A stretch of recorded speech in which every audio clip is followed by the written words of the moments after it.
Hermanos, la semana pasada terminamos nosotros nuestra serie de sermones inspirada en el libro del profeta Oseas. Y este mensaje, el mensaje del libro del profeta Oseas, estaba dirigido a la nación de Israel, particularmente al reino del norte, aquel que luego de la rebelión de Jeroboam se dividió en dos. Vimos cómo es que pese al constante llamado que Dios le hizo a ese pueblo, a través de muchos profetas, pero en particular de Oseas, este pueblo endureció su corazón más y más.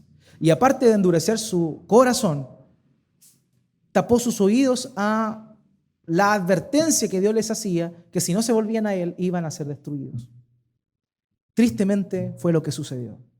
Tristemente este pueblo continuó su rebeldía, continuó su duro corazón, y en el año 722 a.C., los asirios invadieron Samaria y destruyeron completamente la ciudad y todas las ciudades colindantes que eran parte del reino del norte. Muchos fueron deportados, muchos fueron asesinados y lamentablemente nunca pudieron volver a la tierra que algún día habitaron. La suerte que corrió el reino del sur no fue muy distinta. En el año 587 a.C., debido a la misma desobediencia que manifestó en primer lugar el reino del norte, el reino del sur es condenado por parte de Dios, y en esta oportunidad es el reino de Babilonia el que ataca a Jerusalén, destruyéndola y también llevándose deportados a muchos. Muchos perecieron de hambre, a los que no murieron de hambre, las bestias los asesinaron. La suerte que corrió el reino del sur no fue muy distinta a la del reino del norte. Y esto nos muestra el duro corazón que existe en el ser humano. Tú y yo tenemos un duro corazón. Si no fuera por la gracia de Dios, la verdad es que hoy día estaríamos pensando en otro panorama, no estaríamos acá. Pero la misericordia de Dios, la gracia de Dios, el poder de Dios ha quebrantado nuestro corazón. Y por eso es que estamos esta mañana acá. Por eso es que Él nos ha tocado. Ahora, Dios a través del profeta Jeremías le prometió a la nación de Judá, al reino del sur, que durante 70 años estarían en Babilonia. Pero que transcurrido ese tiempo, Dios volvería a enviar y a restaurar a esa nación a la tierra de la cual habían sido raídos. Y es así como Dios promete a Jeremías.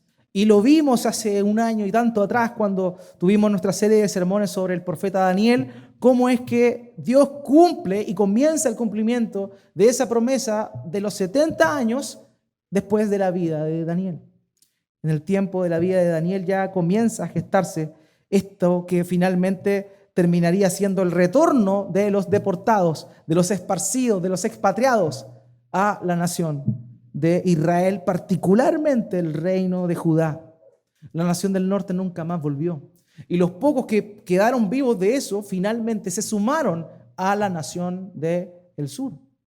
Por eso es que nosotros vemos, por ejemplo, cómo es que en el tiempo del Señor Jesucristo, Él comienza y tiene su ministerio en Galilea y Él va a vivir a Nazaret. Nazaret era parte de lo que alguna vez fue el reino del norte. No era parte de Judea o del reino del sur. Pero el Señor se asienta ahí de esa manera mostrando el restablecimiento de la promesa de la nación completa, pero en particular enfocada en la tribu de Judá, los sacerdotes levitas que habían ahí y también la tribu de Benjamín, que básicamente correspondieron después al reino de Judá. El contexto, hermanos míos, del cual estamos viendo es interesante porque se da precisamente en estas vueltas, en estos viajes de retorno en los cuales los israelitas, los judíos, estaban volviendo a la tierra de la cual habían sido sacados. Esdras, Dios le prometió o en Esdras capítulo 1, versos 2 al 3, se ve cómo el rey Ciro, un rey medo-persa, emite un decreto en el cual permite que muchos vuelvan a la tierra a edificar el templo. Volvieron, edificaron el templo, edificaron ciudades, pero la situación era bastante precaria en aquel entonces. Ese fue el primer viaje liderado por Zorobabel. Zorobabel, según lo que nos muestra la Escritura, dirige a este grupo de retorno hacia la tierra de Judá. Y esto ocurre en el año 458 antes de Cristo. Después de eso, vemos a Esdras, que viene con otro grupo a restablecerse en la tierra. Luego de aquello, 13 años después, Dios llama a Nehemías, 92 años después del primer retorno, a hacer algo en pro de su nación. Ese es el contexto en el cual estamos hablando. Nehemías se encuentra en el tercer viaje de retorno de los expatriados a la tierra de Judea. Ese es nuestro contexto. Para aquel entonces solamente el templo había sido reedificado por parte de Zorobabel, pero también se vivió un avivamiento espiritual cuando el sacerdote Esdras llega.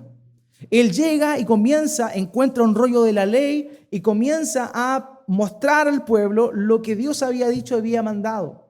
Y es ahí que viene una reforma en la vida de este pueblo que venía contaminado de las naciones en las cuales habían estado durante mucho tiempo. Tenemos que entender que más de una generación, por lo menos, habían nacido fuera en el exilio y estaban retornando a su tierra, pero ellos nunca habían habitado antes ahí. Por tanto, traía muchas costumbres y cuando Esdras encuentra la ley de Dios, comienza un proceso de reforma y avivamiento en la nación de Judá. Y eso es lo que pasa. Pero cuando esto ocurrió, se dio un elemento bien interesante de parte de los judíos. Ellos se entusiasmaron. Ya habían edificado el templo en parte, también habían edificado casas, pero había algo que no estaba edificado y estas eran las murallas de la ciudad. Ahora ellos, sin el permiso del rey medo-persa, que en aquel entonces era Artajerjes, sin el permiso de él, se pusieron a construir un muro. Producto de aquello, los enemigos vecinos acusaron a Artajerjes de que los judíos estaban estaban extralimitando y estaban haciendo algo que no tenían autorización. Entonces, en Esdras capítulo 4 se muestra cómo es que Artajerjes permite o manda a los judíos que no continúen con la construcción de esta muralla. Los pueblos vecinos se aprovecharon de eso y la destruyeron por completo. En ese contexto, hermanos míos, se da lo que acabamos de leer, el libro del profeta Nehemías. Artajerjes, para que usted sepa, es el hijo de Jerjes. Jerjes es conocido en la escritura como el rey Asuero, aquel que era el esposo de Esther. Jerjes, si usted no sabe quién era Esther, si no sabe quién es Asuero, quizás sepa quién es este. ¿Vieron 300?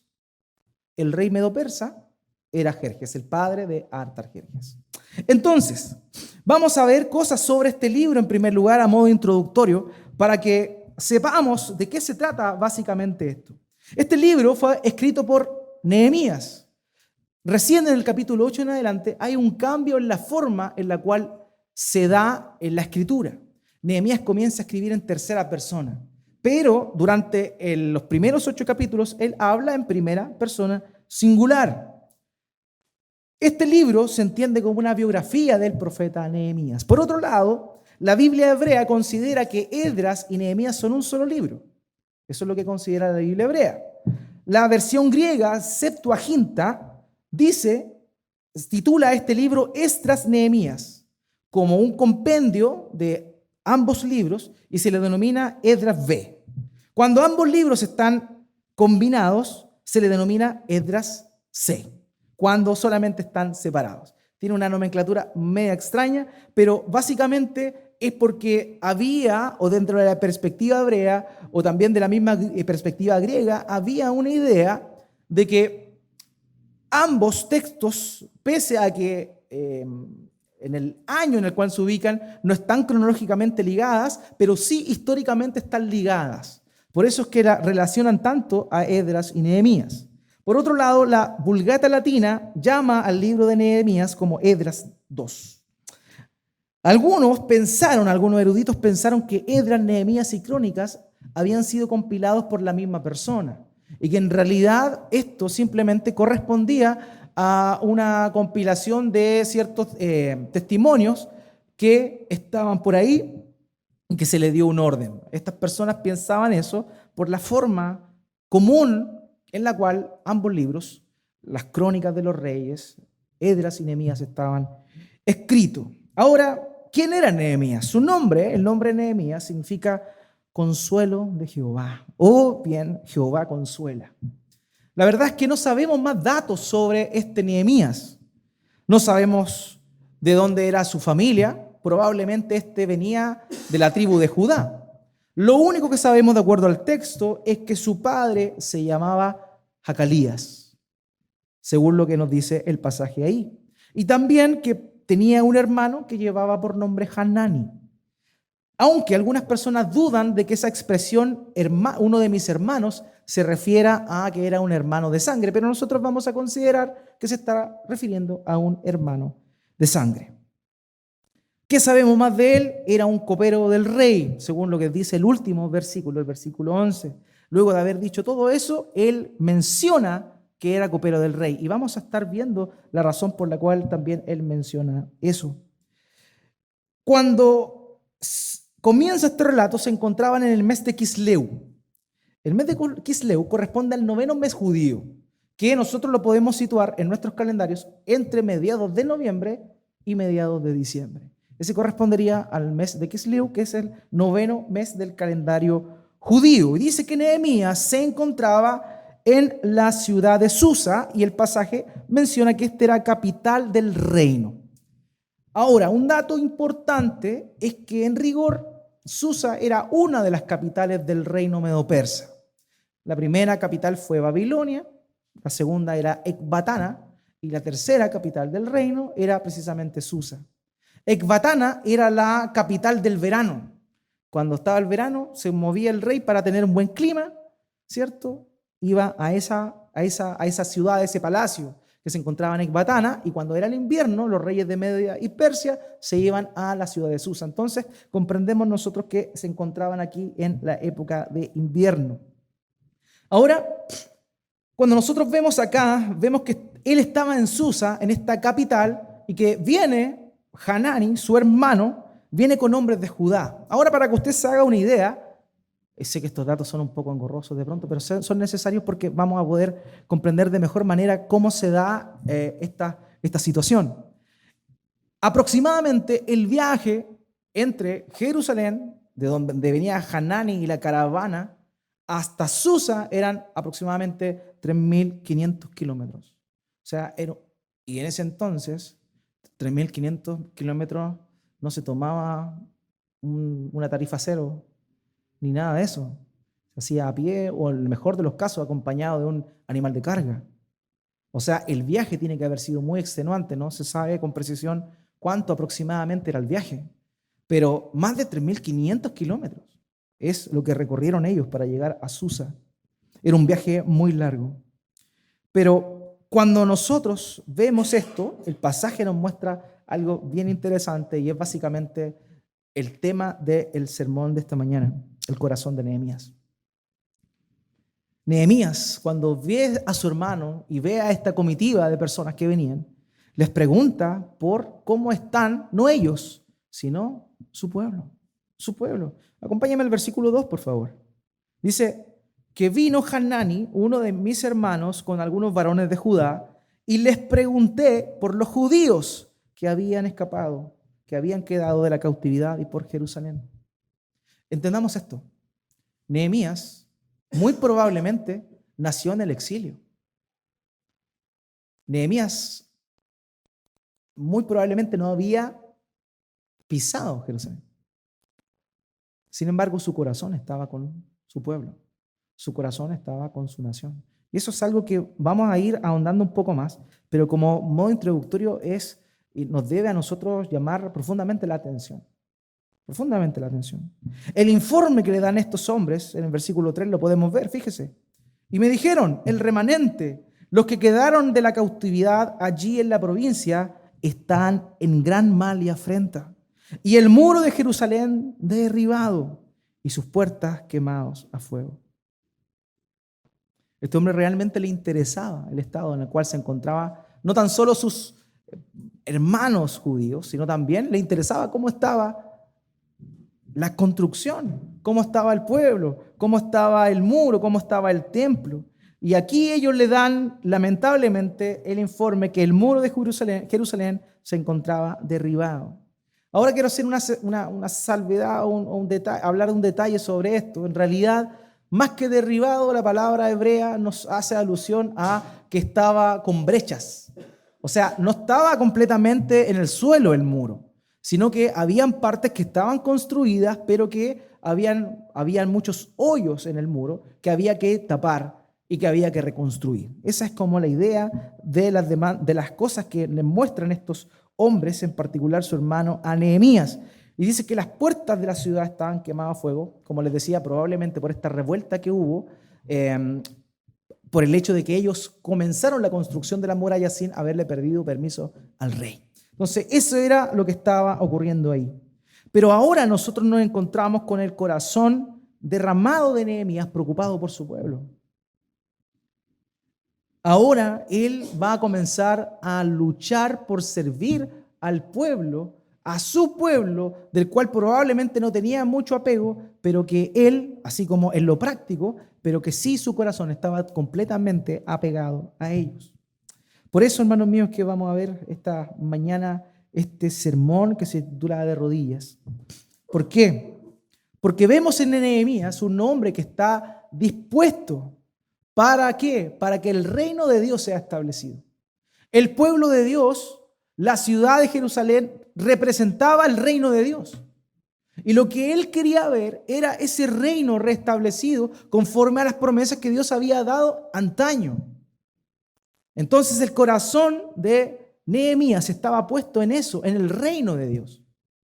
Él estaba trabajando en otro lugar, vamos a ver también qué implicaba las labores que él cumplía, pero él estaba en otra. Sin embargo, su corazón estaba ocupado del reino de Dios. Y eso es tremendo porque nos muestra a nosotros también y nos confronta nuestra manera de vivir, confronta nuestros pensamientos. Muchas veces nosotros creemos que tenemos grandes preocupaciones, que tenemos full estrés en nuestro trabajo, lo cual es verdad. Vivimos en un mundo sumamente rápido. Pero este hombre vivía en un mundo muy rápido también. Sin embargo, su corazón estaba a disposición del reino de Dios. Y ahora veremos 3 pasos en este sermón para ponerse a disposición del reino de Dios. El paso primero que vamos a estar viendo es que él se identifica con el pueblo. En segundo lugar, él se arrodilla por el pueblo. Y en tercer lugar, él se dispone a favor del pueblo. Y eso es lo que vamos a estar viendo esta mañana. Créanme que Nehemías tenía un buen pasar como copero del rey. Los coperos del rey eran parte del círculo más cercano de los reyes. Ellos tenían una misión pero muy importante. Él estaba encargado de los vinos reales. Pero más allá de estar encargado de algo tan relevante, ustedes comprenderán que los reyes en aquel entonces pasaban de fiesta en fiesta, eran buenos para alegrarse por medio del vino. Por tanto, el vino era parte de la dieta normal de un rey en aquel entonces. Nehemías cumplía la función de copero del rey. El copero no tan solo administraba el tema del vino, escogía las mejores cepas, sino que también tenía otra responsabilidad. Y era que él debía beber el vino antes que el rey lo bebiera. ¿Por qué? Porque él debía probar que ese vino estaba sin veneno. Porque se daba mucho en aquel entonces que se mataban a los reyes por medio del envenenamiento. De esa forma no se sabía quién había sido y no había tanto revuelo por la causa de la muerte del rey. Entonces los coperos tenían esta gran responsabilidad. Eran personas de confianza de los reyes. No cualquiera llegaba a ser copero del rey. Pero vemos que Nehemías estaba cumpliendo con esa función. Él estaba muy cómodo en el palacio. Tenía probablemente su habitación, tenía todas sus cosas, estaba en la comodidad absoluta, en el reino que básicamente gobernaba el mundo conocido en aquel entonces. Él podría haber dicho: Señor, yo estoy cómodo, qué triste lo que le pasa a mis hermanos, pero bueno, yo estoy súper bien aquí. Pero ¿qué vemos nosotros? Él no se conforma con los privilegios y con la confianza que disponía de parte del rey. Él, entrega su corazón para el reino de Dios. Para el reino de Dios. Él podría haberse olvidado de su origen. Sin embargo, su corazón estaba con ellos. Por eso, hermanos míos, es que en el versículo 4 leemos lo siguiente. Cuando oí estas palabras, me senté y lloré, e hice duelo por algunos días, y ayuné, lloré delante del Dios de los cielos. Hermanos, Nehemías se identificó con el dolor de su pueblo. Él estando muy bien, muy cómodo, muy tranquilo, pero él no ocupa eso para desapegarse o enajenarse de la realidad en la cual estaban viviendo sus hermanos. Su corazón estaba con ellos. Y no tan solo su corazón, sino también su dolor. Su dolor. Él quería que el reino de Dios estuviese glorioso. Y las noticias que le llegaban era que el reino de Dios estaba devastado. Que si bien es cierto, había habido un gran avance en lo que respecta a la construcción del templo y a las reformas de Esdras, pero había algo que todavía no estaba bien. El reino de Dios todavía no estaba establecido con la gloria que Dios había prometido. Por eso, cuando él se entera de esta condición, se sienta, llora. Lleno de comodidades, lloró por aquellos que se encontraban sufriendo y se estaban desprotegidos. Ahora la pregunta que se nos viene a nosotros, hermanos, es que muchas veces nosotros no obramos como Nehemías. No tenemos el estándar, no tenemos el estatus, ni la confianza de los gobernantes puesta en nosotros. Simplemente tenemos trabajos, algunos pueden tener mejores trabajos que otros, otros estar más felices en sus trabajos que otros, pero la verdad es que ninguno de nosotros está en la posición que estaba Nehemías. Sin embargo, lamentablemente, hermanos míos, en nosotros no existe el corazón que estaba en Nehemías. Siendo un hombre que podría haber tapado su vista y seguir adelante en sus labores, él estaba preocupado, acongojado por el reino de Dios. Muchas veces nosotros nuestras agendas son más importantes que el reino de Dios. ¿Cuándo fue la última vez que lloraste para que el reino de los cielos sea expandido? ¿Cuándo fue la última vez que afligiste tu corazón? Porque hermanos nuestros en otras latitudes del mundo están siendo torturados por causa del evangelio. Y gloria a Dios por ello. A mí no me da pena cuando oigo esas noticias. A mí me da gozo por ello. Porque están peleando la buena batalla de la fe. Mientras que nosotros aquí sentados revisando nuestros teléfonos, estamos en el mundo de fantasía, querido. Nosotros no tenemos el estatus que tenía Nehemías, pero mucho menos tenemos el corazón por la misión de Dios que Nehemías tenía. ¿Cuándo fue la última vez que lloraste en oración por un familiar querido tuyo que no conoce a Cristo todavía?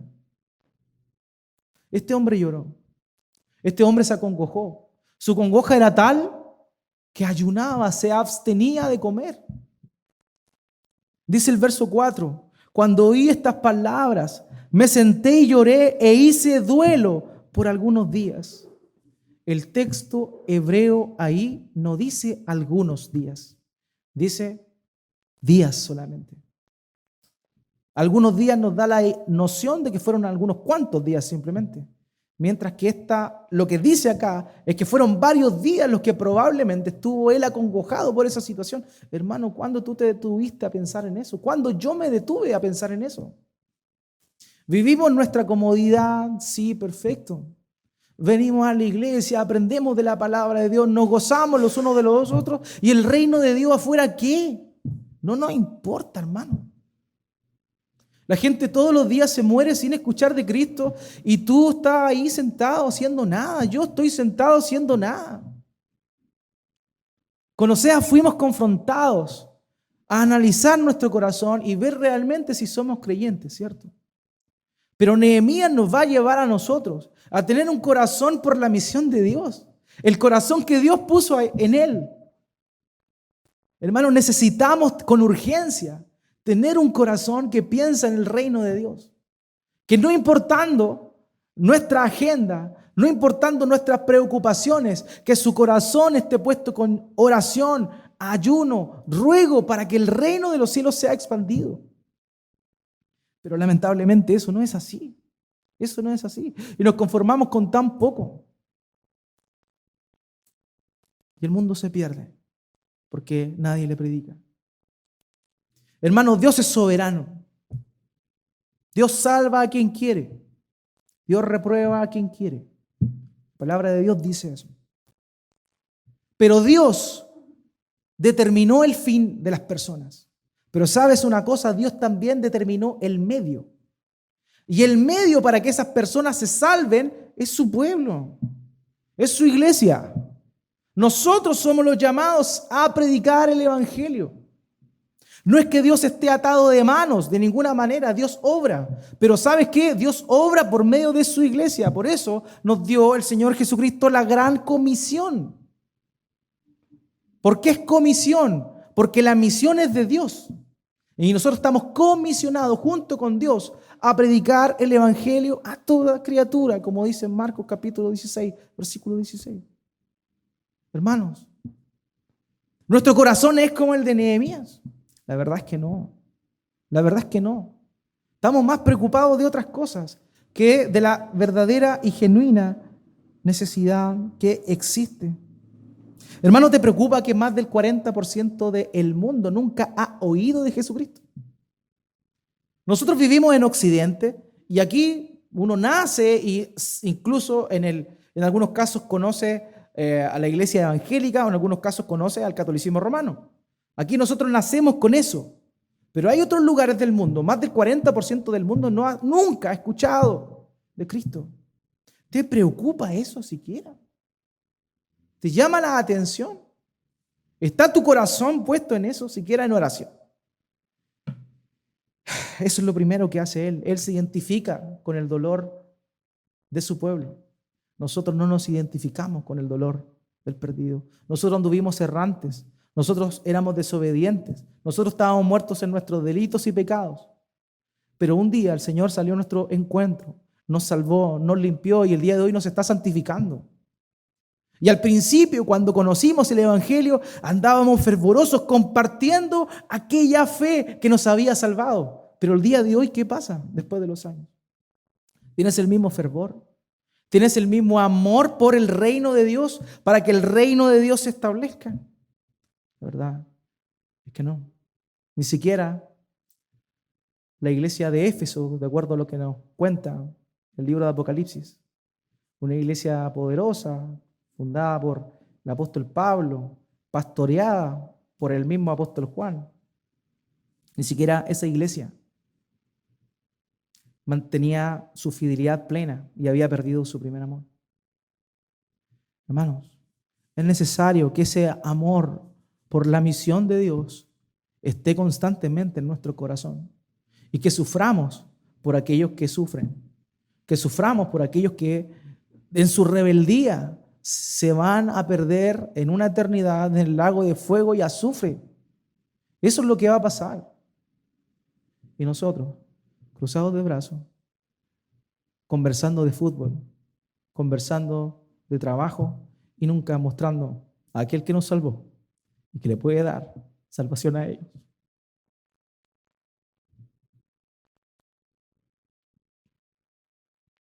Nos falta un corazón como el de Nehemías.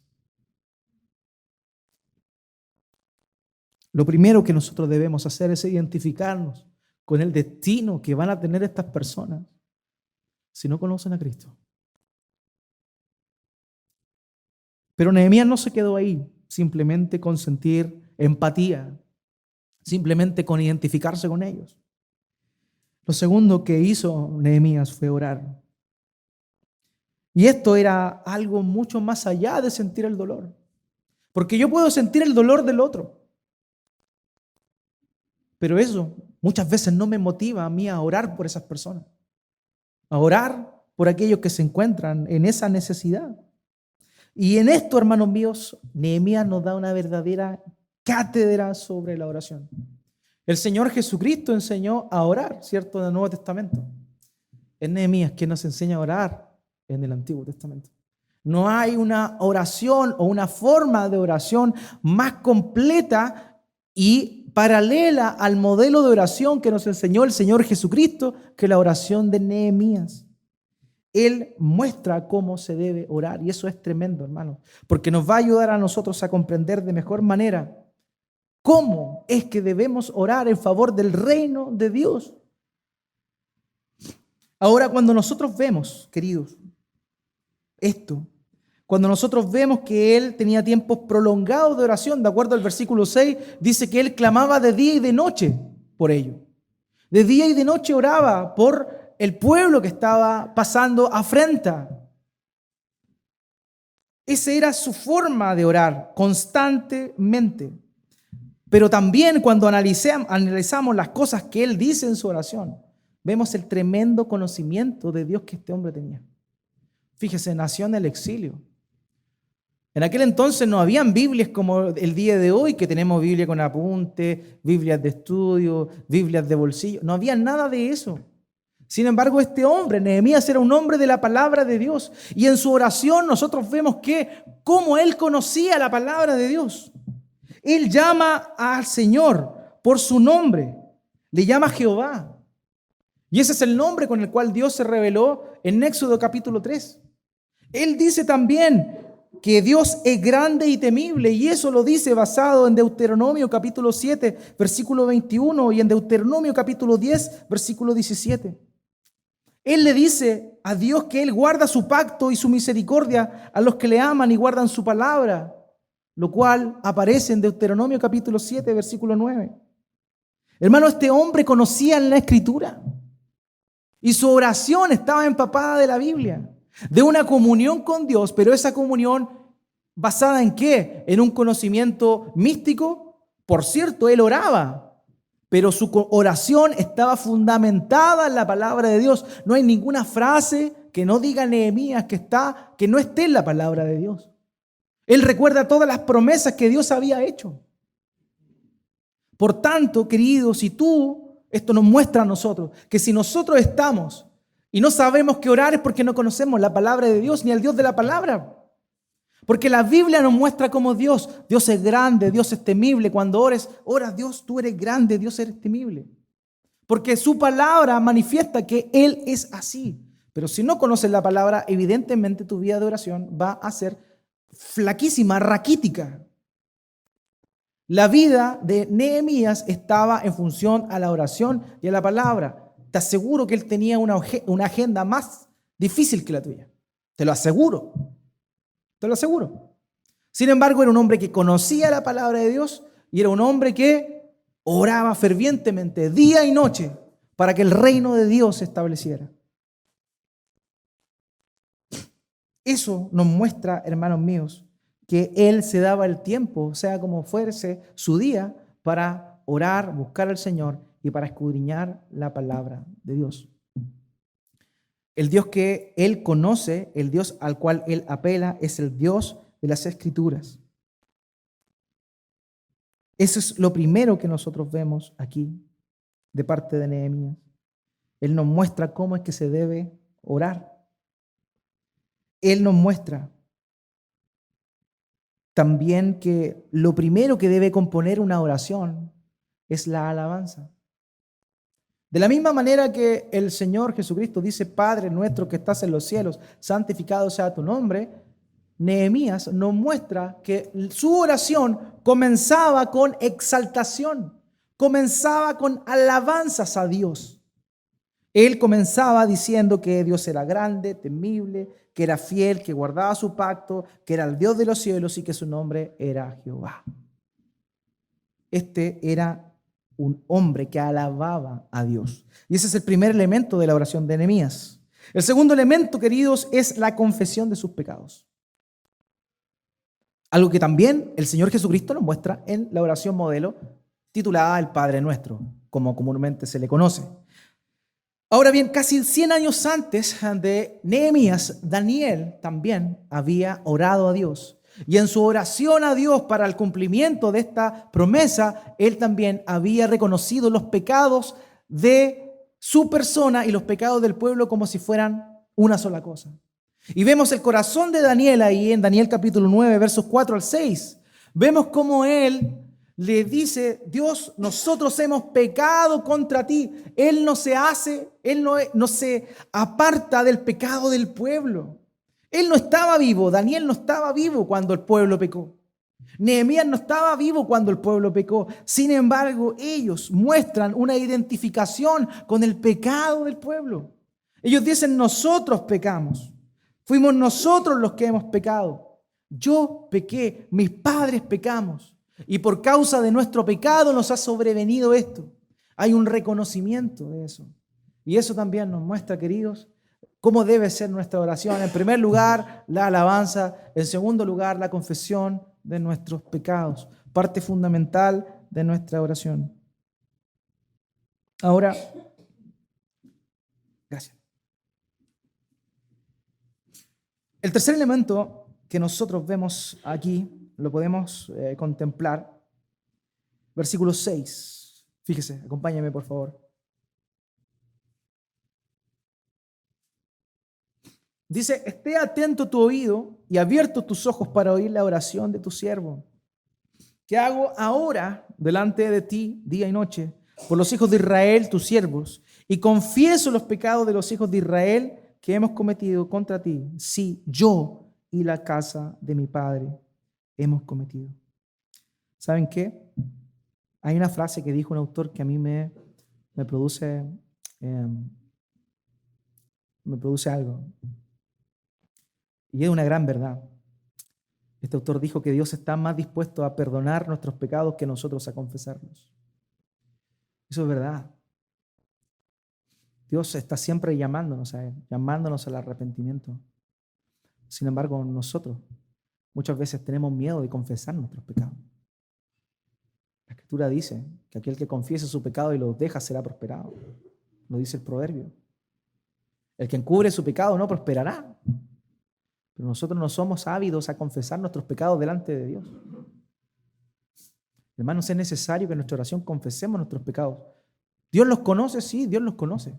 Pero sabes que cuando tú los dices con tu boca, tú eres libre. Tú eres libre.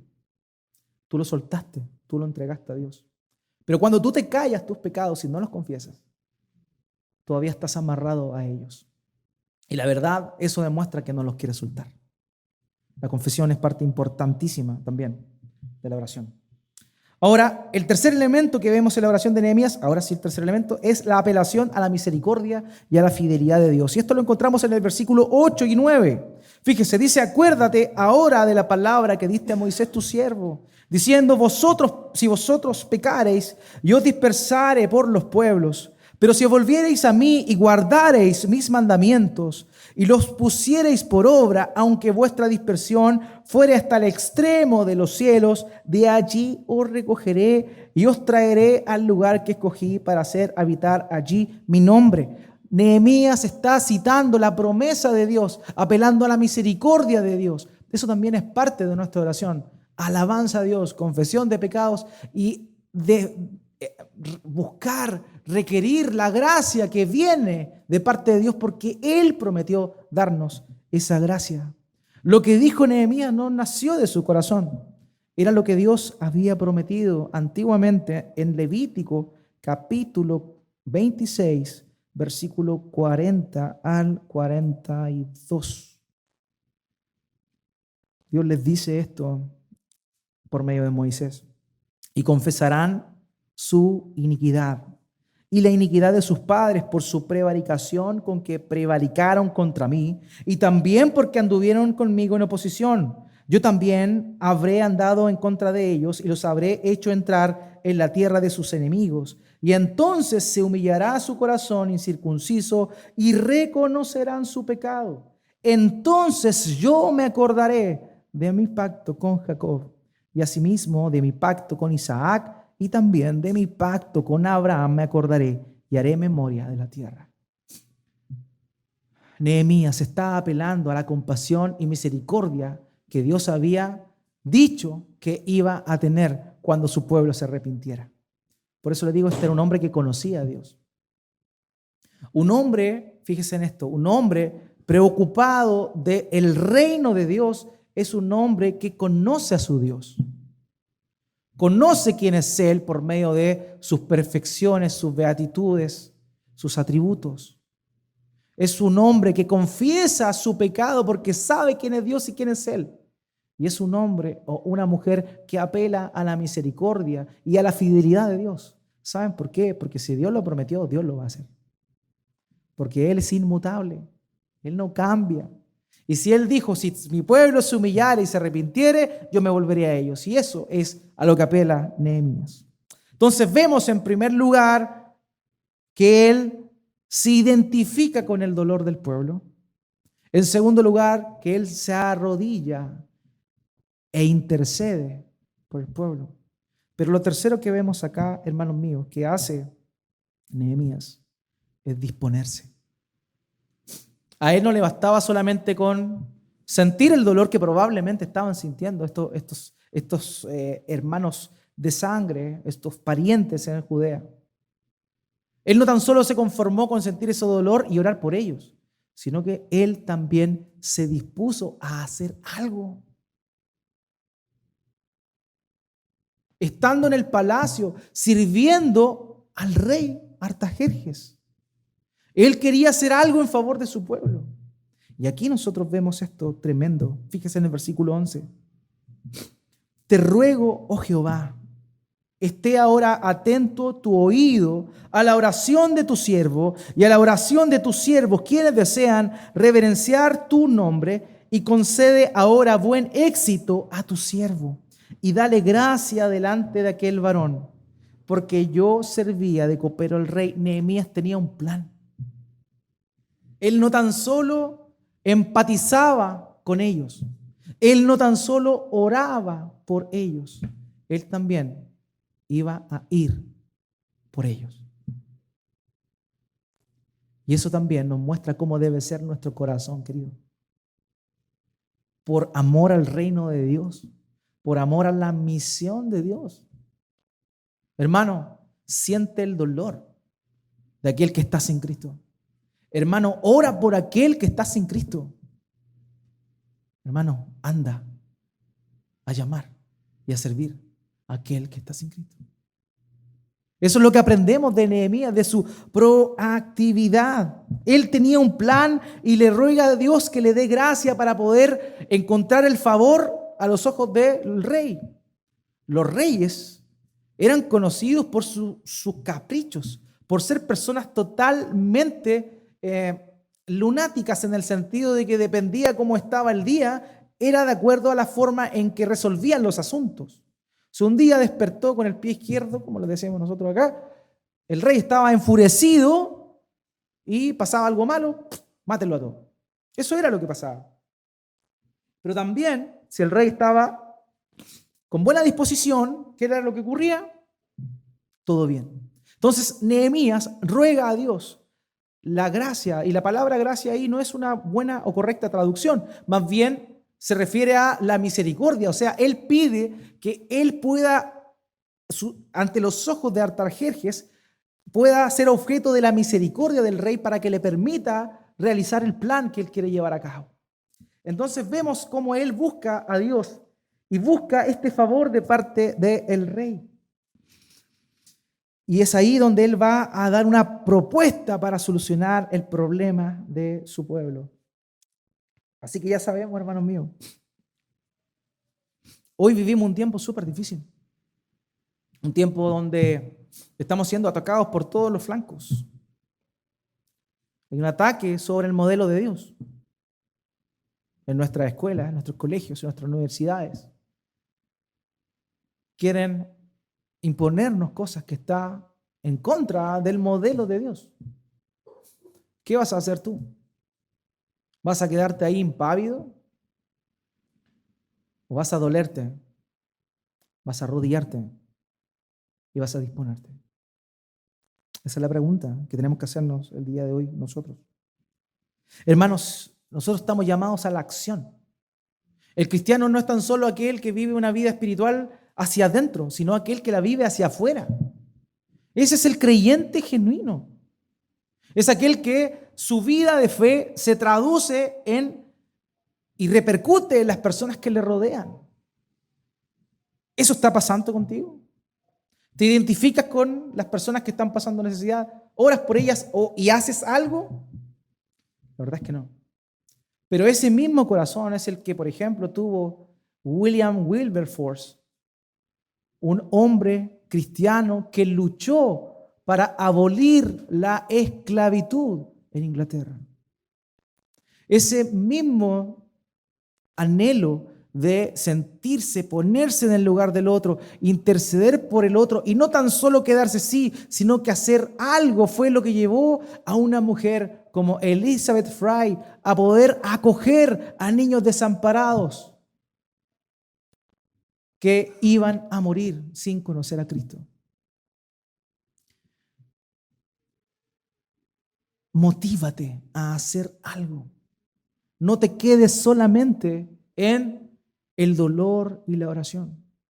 Hace un rato orábamos por nuestros hermanos, ¿cierto? En el culto, en la oración, orábamos por nuestros hermanos que están en el mundo pasando necesidad, que están pasando persecución. Y está bien que lo hagamos congregacionalmente. Está bien. Pero ¿qué estás haciendo por ellos? ¿Qué estamos haciendo nosotros como iglesia local por ellos? Aparte de orar. Pueden escuchar los grillos. No estamos haciendo nada. No estamos haciendo nada. Hermano, identifícate, arrodíllate y disponte. Eso fue lo que hizo Nehemías. Y también es el llamado para nosotros este día y siempre. ¿Saben una cosa? Podríamos terminar y seguir alabando a Nehemías. Nehemías era un hombre pecador, como tú y como yo, pero que sí tenía un corazón distinto al que tú y yo tenemos muchas veces. Pero Nehemías es un tipo de Cristo. Cristo es un mejor Nehemías. Cristo es un mejor Nehemías porque él no estaba en un palacio, sino que se encontraba en la gloria del Padre. Él estaba en la mejor comodidad. Nehemías se arrodilló, oró y intercedió por este pueblo. El Señor Jesucristo se hizo hombre para padecer, para sufrir como un hombre.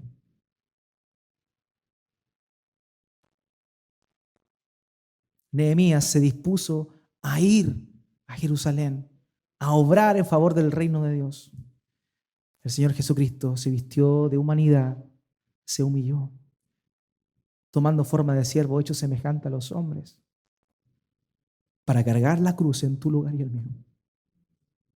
Nehemías es un buen ejemplo, es maravilloso, querido, pero es una sombra de Cristo, quien se vino a entregar por ti, que en el día de hoy todavía intercede delante del Padre, para que si tú o yo pecamos, aún así, y nos arrepentimos, Él intercede por nosotros delante del Padre.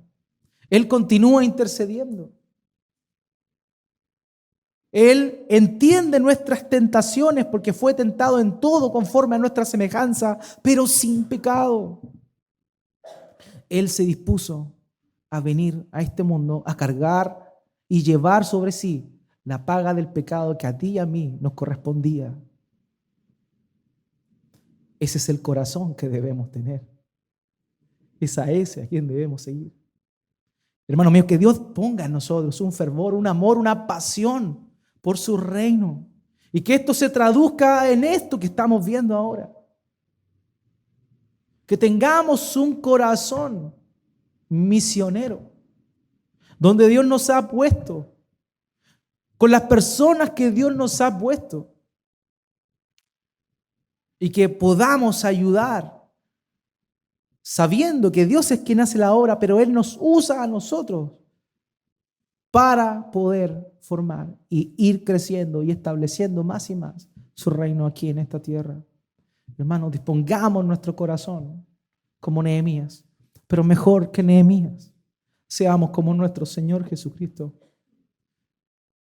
quien intercede, quien toma nuestra culpabilidad y viene en favor nuestro. Oremos al Señor.